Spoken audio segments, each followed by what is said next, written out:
हजाराचं सोनं आणि त्याची सुरुवातच होते की पेरणीने.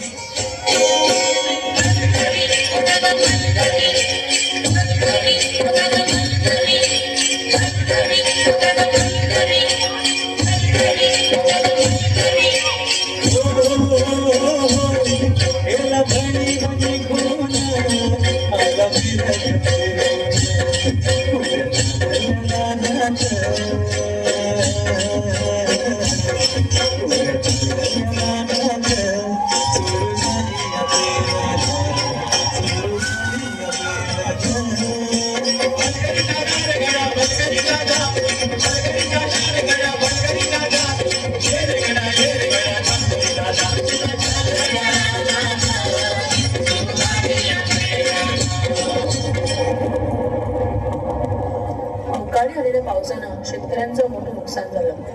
हातातोंडाशी आलेला घास गिरावल्यानं नैराश्यातून शेतकरी आत्महत्येच्या दिशेने निघाले. कष्टानं पिकवलेलं शेत आडवं झालेलं पाहून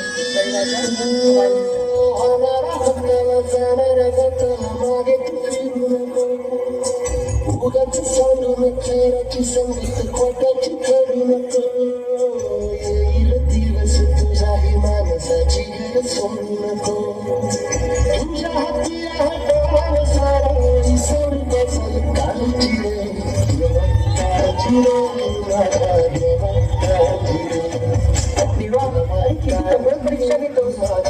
यांना जिव्हाळ्याला बळ दे, हातात शक्ती दे. नव्याने सुरुवात करून या धरतीतून परत सोनं उगवतील तेव्हा स्वतःला बळीराजा म्हणवतील.